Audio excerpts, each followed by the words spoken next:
This is our interview with Susan. What's your full name, Susan?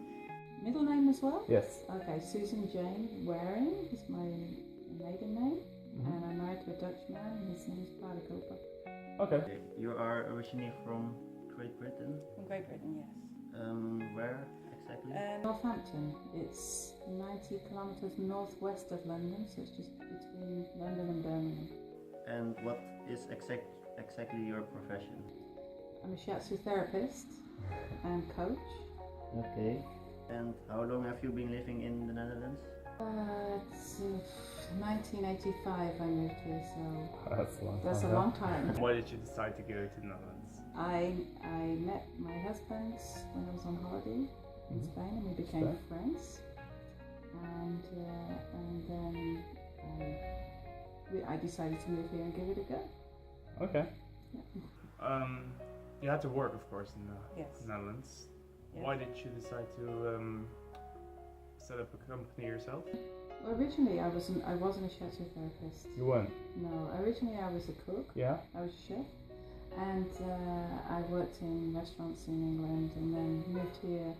And it was very difficult because I just started my career in England. I was 21 when I moved here, and when I moved here, I had to start again from the bottom of the ladder. Where'd you have your cooking experience? I know, but when you move somewhere else, then you just have to start again. You didn't know the language.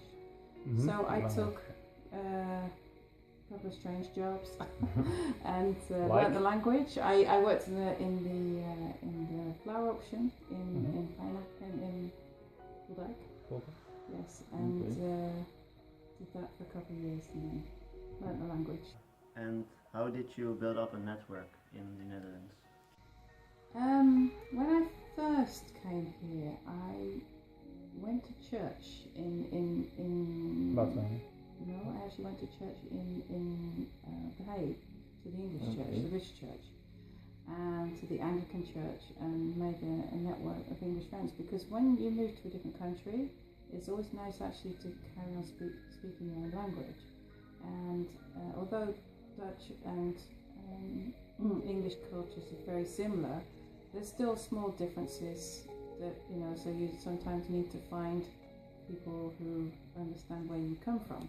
Yeah. So I joined the church, and then from there I went to a theatre group and joined an English language theatre group, the Anglo-American Theatre Group, and I was there for years and made lots of nice friends. That's very different from what you're doing now, the shiatsu. Yeah, absolutely. How did you run to the shiatsu yoga and massage?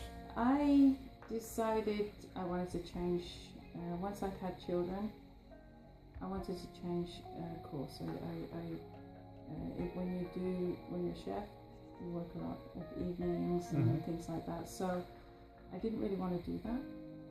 And so I thought, okay, well, what do I want to do? So asking myself questions, and I was always interested in spirituality and things like this. And then one day I went for a treatment. I got a nice birthday present from somebody and went for a treatment.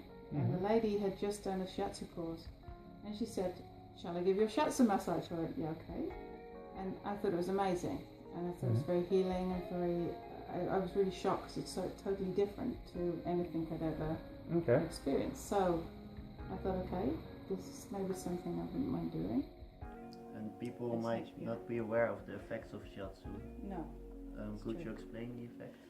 Well, shiatsu is from the traditional Chinese medicine. It's actually Japanese. Yeah, Japanese. Yeah.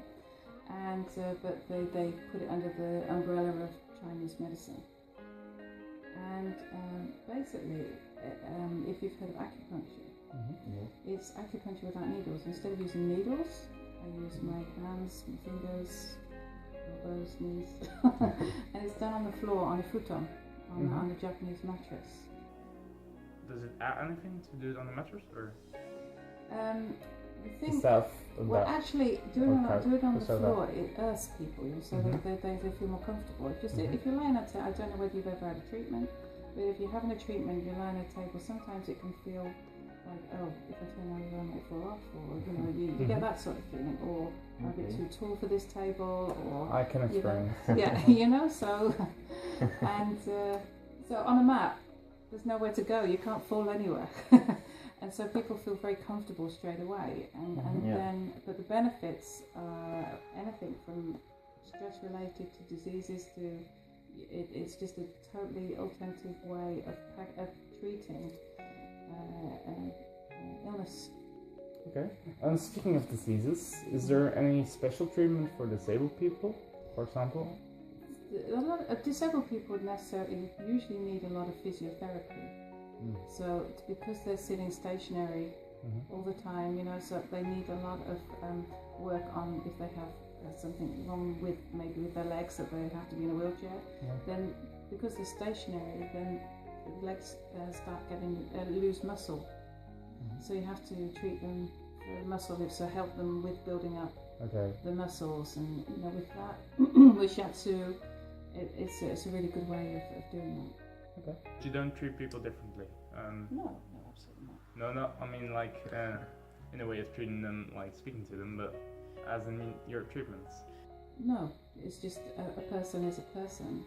I have a man. Every now and again I do chair massage, and I have a man who's since 2 years sitting in a wheelchair. He woke up one morning and he couldn't walk, and something went wrong in his brain. But even he managed to get himself onto the chair massage, and he only says the only difference is please don't touch that space on the back. The rest you can do anything, So he gets a nice relaxing chair massage, and then feels great. Okay. So it has the same effect that way. Must give a great feeling to do that. Yeah, absolutely. This is a great. I've been doing this since 2001. I started going to school and learning to do this, and it still amazes me every single day when I treat people when they go, and they've been saying, well, I've had this shoulder pain for 10 years, and hospital sent me away, and they said they can't do anything else with me, and they come here and they come for treatment, and after 3 or 4 treatments, it's gone.